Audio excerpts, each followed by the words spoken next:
Travel doesn't always have to be a huge, planned out bucket list trip to Europe. Let's get back to going on field trips. I have some thoughts and ideas for planning the perfect day trips to get you out of the house and recharged. Welcome to Roaming Yeti's Travel Beyond the Guidebook, where we help our busy fellow adventurers maximize their limited vacation time. I'm your host and head Yeti, Beth Scalacci. I'm here to share stories, hidden gems, and insider tips to help you plan trips that are unique and meaningful to you. In each episode, I delve into the world of pop culture destinations, theme parks, roadside attractions, and nostalgic locations. And you know what? We're uncovering their secrets and backstories. Are you ready? Let's roam!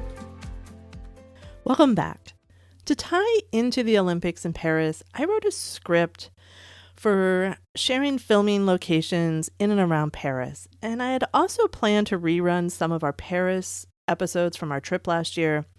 If you haven't heard them and you're interested in Paris, please definitely go check them out after you listen to this episode. That trip really started to cement my point of view of finding the things that you're passionate about and you're interested in on that trip. So, if you're interested and you haven't heard it, definitely go check it out. And I may do the episode of filming locations in and around Paris in the future, but there's just something that's really been on my mind lately, and especially this summer, seeing so many people on social media and on these huge bucket list trips. And, they are great. I have a list of bucket list trips. I love having guests on talking about their trips because they're phenomenal. But they're like a once in a lifetime type trip. And what about all that time in between? Like what are we doing? Well, let's talk about it. Travel's expensive. It can be overwhelming to plan, and let's not forget about our everyday responsibilities that keep us from those big trips as well. If you don't mind, I would like to get a little personal for a moment. I think it will help sort of explain where I'm going and how I got to this. A little over 2 years ago now, John's mom unexpectedly passed away while we were staying with her in New York.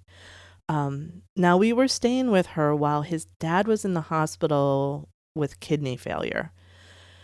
Thankfully, his dad recovered, but he still requires dialysis twice a week to live. And we wanted him to be around people and not by himself in his house. He can totally take care of himself. He's 100% independent. But we wanted him to be around people, especially during the cold winters in Rochester. So we moved him into an independent care apartment. Basically, think like Thursday Murder Club living, but, without all the murder, for sure. Thankfully, right? So we were doing this right after the time we had moved in Julia into dorms. So a lot going on. Not quite what we had expected things would look like at that point. But still good things have come out of it. And we knew we would be visiting more, and we decided to hold on to the house because it was going to be a lot more comfortable and in the long run, a lot less expensive than an Airbnb or a hotel. Plus, our lovable dog, Ember, she's over 13 now, and she loves it up there. It's a ranch house, has a nice backyard, so she really loves it up there, and we hate boarding her, so having a place for her to go and be with us is great. So that began a 2-year, about 2 years of getting it cleaned, the house cleaned up and things donated and the estate sale, and not 100% there, but almost. So, now we're sort of at this point where we have fixed up this house to be more ours, and it's our little home away from home. a few minutes from the Erie Canal.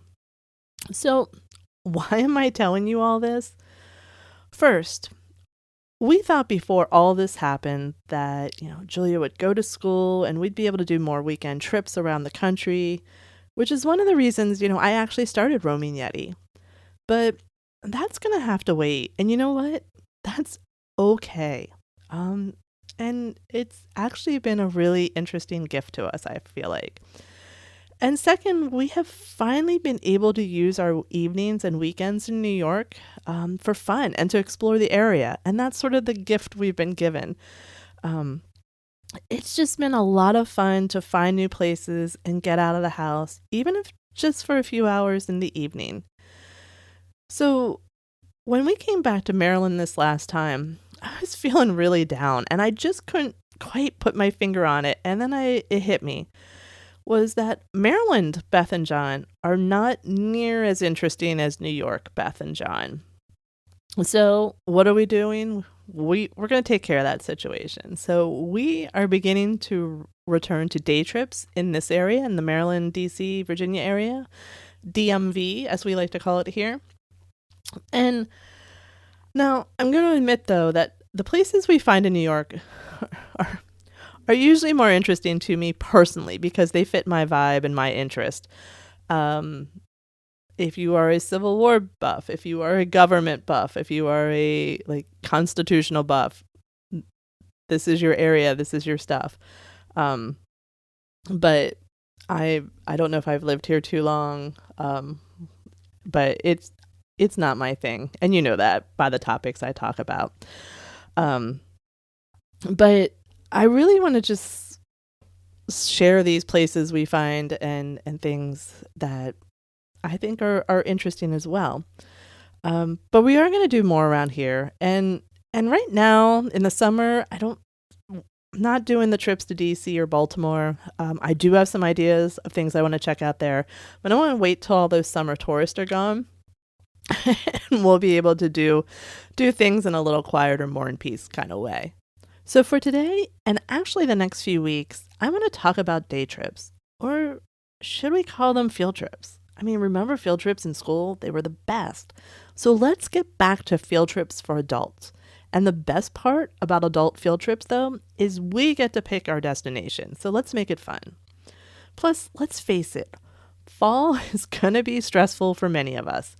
And I think day trips are a great form of self-care. Don't believe me? I looked up some of the health benefits of taking a day trip.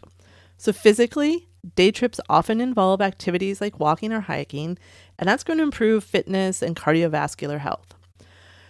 Spending time outdoor boosts your vitamin D and reduces blood pressure. Sounds like a good thing. I feel like Dr. Beth, I am prescribing a day trip in your future, okay? Mentally, day trips help reduce stress. They improve our mood by breaking away from everyday routines. And exploring new places enhances creativity, provides mental clarity, and actually encourages mindfulness. Other benefits are that they require less planning and that you can set a budget for your day. There are no flights, which means no stressful airports, no hotels. You'll be back in your comfy bed at night. Packing is a lot simpler too. I mean, depending on the time of day we leave, my packing usually includes my coffee, a water bottle, a jacket, and, probably snacks. Usually snacks, yeah. So this brings me to my thinking that there are two basic types of day trips. One, there's something specific you want to see, visit in a specific location, and you build your trip around that location. For example, when we visited Dinosaur Land, that was our main destination. So from there, we looked at the map and what else was around so we could pick one other location, and then we stopped for dinner on our way home. And the other option is to pick a town or a city and see what you can find there. We recently did this with Occoquan, Virginia. We did it in Chambersburg, Pennsylvania, and we went back to Ellicott City here in Maryland. We hadn't been for a while, so it was cool to see what changed and walk down the downtown, get a bite to eat. And so really, this is just doing a little research to see if they have for us, a walkable area with shops and stuff, and and then go see what you can find when you get there. So, in upcoming episodes, I'm going to give you some ideas for activities, events, and food related places to help you get that inspiration and start planning your day trip. But today, let's talk about that second type of day trip I mentioned. And that's finding a town and going to see what you can find there. Now, we don't throw a dart, though that could be fun too, and maybe, a little challenge we put ourselves up to someday. Stay tuned. But we usually pick a distance we want to drive that day. And like I said, we have an older dog, so we usually want to stay about an hour to an hour and a half away, back, one way. And then we tend to look up if it has a downtown area or some other like nice walking area that we can check out. Now, if you remember my interview with Megan, if you haven't listened to it, please go listen to it. It was wonderful.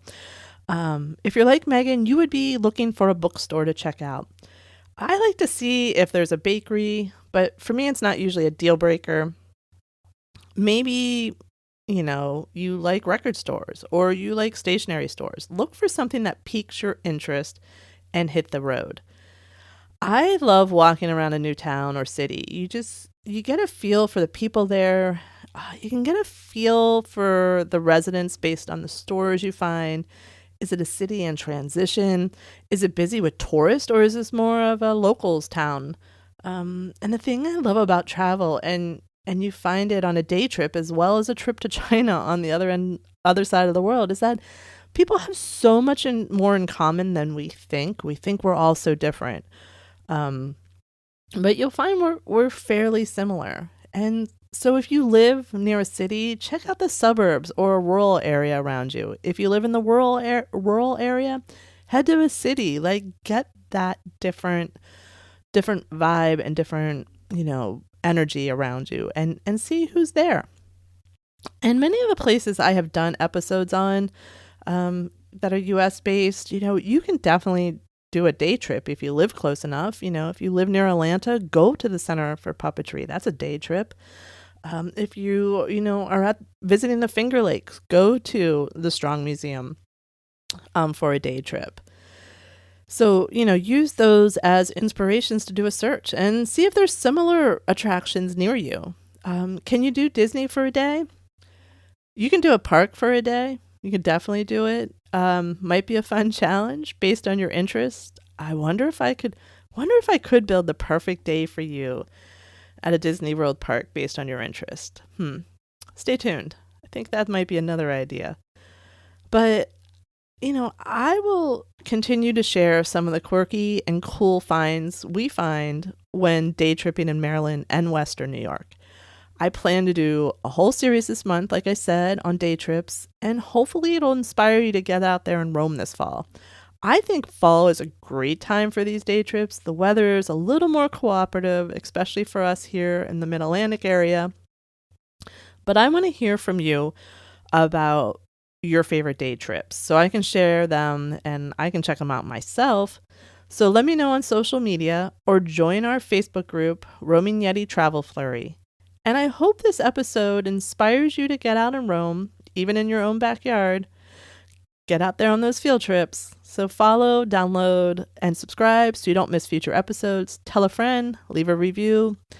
You can also follow me on Instagram or Facebook. Just search for The Roaming Yeti and keep roaming. Bye.